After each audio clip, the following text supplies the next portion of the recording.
Hello friends, you are once again welcome on the online platform of Arun Dalal English Classes YouTube channel. And today we are going to shift on our next exercise of sentence improvement or phrase replacement. And in this exercise we are going to work on elementary practice sets. यहाँ पर आपका जो elementary knowledge होता है किस चीज़ के लिए बेटा, आपके सेंटेंस इंप्रूवमेंट के लिए, फ्रेज रिप्लेसमेंट के लिए, उसके ऊपर चर्चा की जाएगी। ये ग्रामर के सारे जितने भी हमारे पार्टिकल्स होते हैं, यानी आपके पार्ट्स ऑफ स्पीच भी आ जाते हैं, आपके दूसरे ग्रामर के टॉपिक्स भी आ जाते हैं, उन सब को टारगेट करते हुए बनाया गया है। लेकिन जो प्रीवियस ईयर क्वेश्चंस हैं उनसे थोड़ा सा हटके है। ठीक है, तो देखेंगे एक बार अपने सेंटेंस इंप्रूवमेंट के एलिमेंट्री सेट नंबर फर्स्ट को बेटा। पहला सेंटेंस आपके स्क्रीन पर क्या कहता है बेटा? Anil hesitated to listen to what his brother was saying. अब यहां पर हमें इसको देखकर चलना है। क्या देखकर चलना है वो भी देखेंगे। अनिल, अनिल हमारा सब्जेक्ट है, इसके साथ हेजिटेटेड ये वर्ब की सेकंड फॉर्म लगा दी बेटा। सेकंड फॉर्म लगाई गई है, इसका मतलब पास्ट टेंस है। ठीक है, हो सकता है टू लिसन, टू इन्फिनेटिव आ गया। टू व्हाट, लिसन के साथ हम टू का प्रयोग करते हैं, ये भी ठीक है। What his brother was saying वो हमारा नाउन क्लॉज हो गया। अब यहां पर Anil listened to hesitate, listened to hesitate तो बिल्कुल गलत हो जाएगा। हेजिटेट आ नहीं सकता क्योंकि अनिल हमारा सिंगुलर सब्जेक्ट है, ये प्लूरल वर्ब है, ये एलिमिनेट हो गया। अगले में फिर हेजिटेट है, ये भी एलिमिनेट हो गया। Is hesitated to listen to, Anil को हेजिटेट किया जाता है, वो सेंस नहीं बनाता, इसलिए ये भी एलिमिनेट हो गया। क्या आ जाएगा? No improvement. Anil hesitate to listen to what his brother was saying, ये बन जाएगा। अगले पर चलते हैं बेटे। नेक्स्ट में क्या कहता है? Rita was asked that why she had not attended the prayer. अब यहां पर जो आपको स्टेटमेंट दी गई है वो इनडायरेक्ट स्पीच से रिलेटेड है। अब इसे समझेंगे। रीटा हमारा सब्जेक्ट है, वॉज हमारा क्या आ गया बेटे? वर्ब आ गया, बी का रूप है, और आस्क्ड हमारी वर्ब की थर्ड फॉर्म है। ठीक है, रीटा वॉज आस्क्ड, ये हमारा पैसिव वॉइस हो गया, उससे पूछा गया था। दैट वाई, अब एक चीज देखेंगे बेटा, यहां पर हमें जो गलती दी गई है वो क्या दी गई है? ये दैट भी इसी के साथ आना चाहिए था। ठीक है, दैट किसके साथ जाना चाहिए था? वाई के साथ। Y she had not attended the prayer. अब यहां पर दैट तो लगेगा ही नहीं, तो क्या आ जाएगा? Why she had not. Why had तो आ नहीं सकता क्योंकि जो हमारा सबऑर्डिनेट क्लॉज होता है उसमें हेल्पिंग वर्ब सब्जेक्ट के पहले नहीं रखी जाती, एक एलिमिनेट हो गया। दैट वाई हैड शी, इसमें दैट भी आ गया, हैड भी आ गया, एलिमिनेट हो गया। Why she was not attended the, बेटे अगर वॉज लगा दिया फिर ये आया तो उस लड़की के ऊपर पैसिव एक्शन है, इनकरेक्ट हो जाएगा। क्या आ जाएगा? Why she had not attended the prayer, ये बन जाएगा। Rita was asked why she had not attended the prayer. अब ये तो बन गया हमारा, नो इम्प्रूवमेंट हो नहीं सकता। दूसरी बात बेटे, ये जो दैट है इसको यहां पर नहीं लगाएंगे क्योंकि एक ही कंजंक्शन आएगी और वो क्या आएगी? वाई। यहां इस प्रकार की गलती आपके इनडायरेक्ट स्पीच के अंदर दी जाती है। मैंने क्या कहा था? ये इनडायरेक्ट स्पीच है, लेकिन इसने आगे क्या किया? रीटा आस्क्ड की बजाय वॉज आस्क्ड कर दिया, इसको रिवर्स ऑर्डर में ले आया, यानी रीटा से पूछा गया था। नेक्स्ट है बेटे, this is one of the most important inventions of this century. अब यहां पर ध्यान देंगे बेटे, this is one of the most important inventions of this century. This के साथ इज भी ठीक है, one of the, one of आया तो आगे प्लूरल आना चाहिए, तो इन्वेंशंस बिल्कुल ठीक है, और द मोस्ट इंपॉर्टेंट ये भी बिल्कुल ठीक है।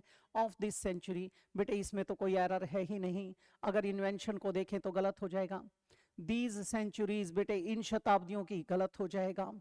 इन्वेंशंस ऑफ सेंचुरीज, ये बिल्कुल गलत हो गया।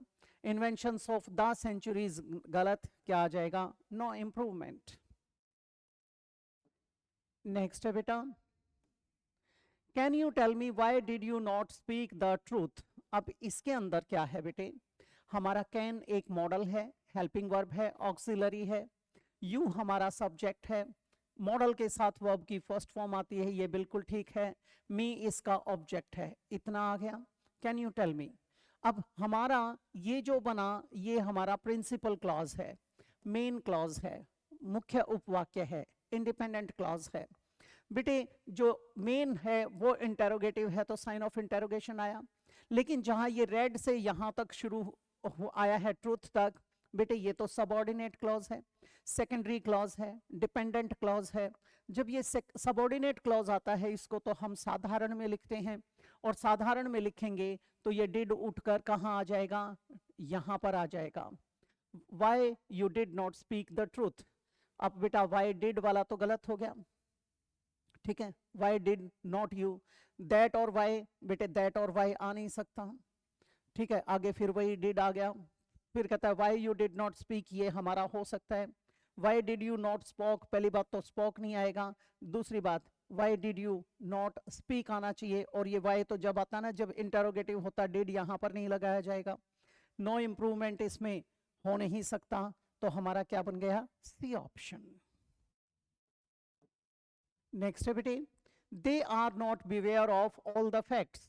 बेटे बिवेयर, बिवेयर का प्रयोग आप करते हो जैसे बिवेयर ऑफ डॉग्स, जैसे किसी पब्लिक प्लेस पर जाते हो वहां कहते हो बिवेयर ऑफ पिक पॉकेट्स, ऐसे ही कई बार कहते हो बिवेयर ऑफ रॉग्स, ठगों से सावधान, कई बार कहते हो बिवेयर ऑफ क्वैक्स, यानी नीम हकीमों से सावधान, तो ये तो गलत हो जाएगा। अब ये कहता है they are not beware of all the facts, तो बिवेयर नहीं आएगा, केवल अवेयर आएगा, यहां पर अवेयर आना चाहिए। They are not aware of, they are not aware for गलत हो गया बेटा, they are not aware of हो सकता है, they are not to be, ये सेंस गलत हो गई, मस्ट नॉट बिवेयर गलत हो गया, ये आ नहीं सकता, क्या आ जाएगा, बी ऑप्शन। नेक्स्ट है बेटे, Y did you not through the bag away. अब एक चीज बात बताएंगे आप, ये हमारी इंटेरोगेटिव स्टेटमेंट है बेटा, जब स्टेटमेंट इंटेरोगेटिव है तो साइन ऑफ इंटेरोगेशन यहां आ गया और सब्जेक्ट के पहले हेल्पिंग वर्ब आ गई, बिल्कुल ठीक है।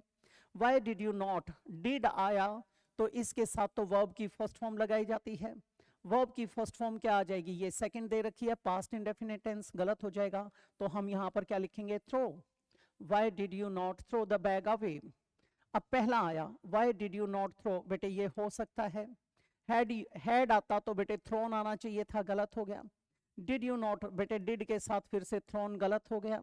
यू डिड नॉट थ्रो, बेटे इंटेरोगेटिव स्टेटमेंट है तो हेल्पिंग वर्ब सब्जेक्ट के पहले आएगा, यहां बाद में लगा रखा है, गलत हो गया, नो इंप्रूवमेंट हो नहीं सकता, क्या आ गया हमारा, ए ऑप्शन।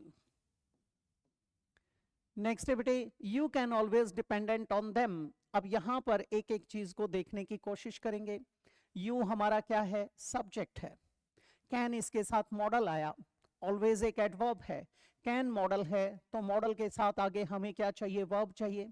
यहाँ डिपेंडेंट, ये तो गलत हो गया, इसका मतलब यहाँ गलती है, या तो होना चाहिए था ऑलवेज बी डिपेंडेंट, बी दे रखा है, बी यहाँ पर दिया तो बी के साथ डिपेंड नहीं आएगा, एक और गलत हो गया, ठीक है, नो इम्प्रूवमेंट हो नहीं सकता, तो यहाँ पर वर्ब की फर्स्ट फॉर्म आएगी तो डिपेंड ऑन देम हो सकता है।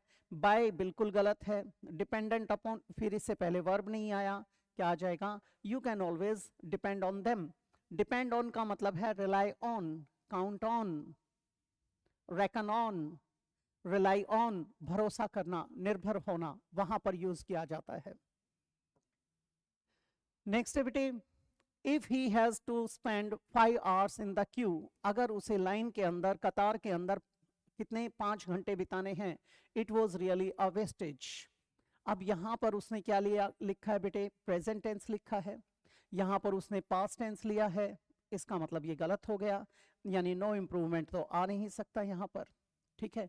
If he has to spend 5 hours in the queue, it dash really a wastage, it is real real a wastage गलत हो गया, it is a real wastage, बेटे ये हो सकता है। It has really a wastage, बेटे हैज तो आएगा ही नहीं, it is really a wastage, बेटे ये हो सकता है। It is a real wastage हो सकता है, it is really a wastage हो सकता है, हम नंबर 1 पर इस पे जाएंगे, ये सेकेंडरी बनेगा, अगर ये ना दे रखा होता इससे काम चलाना पड़ता, ठीक है। अब क्या आ जाएगा, it is really a wastage, ये बन जाएगा आपका। नेक्स्ट बेटी, the moment they saw me they were delight. The moment they saw me, जब उन्होंने मुझे देखा, जिस क्षण उन्होंने मुझे देखा, दे वर डिलाइट। अब बेटे दे हमारा सब्जेक्ट है, वर हमारी वर्ब आया। अब यहाँ पर जो शब्द आएगा ये किसके लिए आएगा, दे को क्वालिफाई करेगा, यानी वे प्रसन्न हुए, यानी दे वर हैप्पी। अब दे के साथ हैड तो आ नहीं सकता, डिलाइटेड आ सकता है, दे वर डिलाइटेड बेटे हो सकता है। दे आर बेटे यहाँ पर सॉ पास्ट टाइम रेफरेंस है तो ये आर नहीं आएगा, गलत हो गया।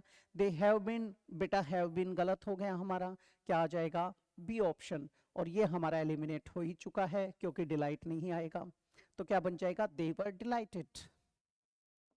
नेक्स्ट है बेटा, the small child does what ever his father was done. यहाँ पर गलती हो गई, जो छोटा बच्चा है वो वही करता है जो कुछ उसके पिताजी करते हैं। Whatever his father was done नहीं, whatever his father present में आना चाहिए, ये तो गलत हो गया, सॉरी सॉरी सॉरी, ये तो गलत हो गया। हैज डन कर चुके हैं, सेंस नहीं बना रहा है, एलिमिनेट हो जाएगा। पास्ट को छोड़ना पड़ेगा तो डिड भी जाएगा, हैड डन नहीं आ सकता, नो इम्प्रूवमेंट जा ही चुका, क्या आ जाएगा, डज।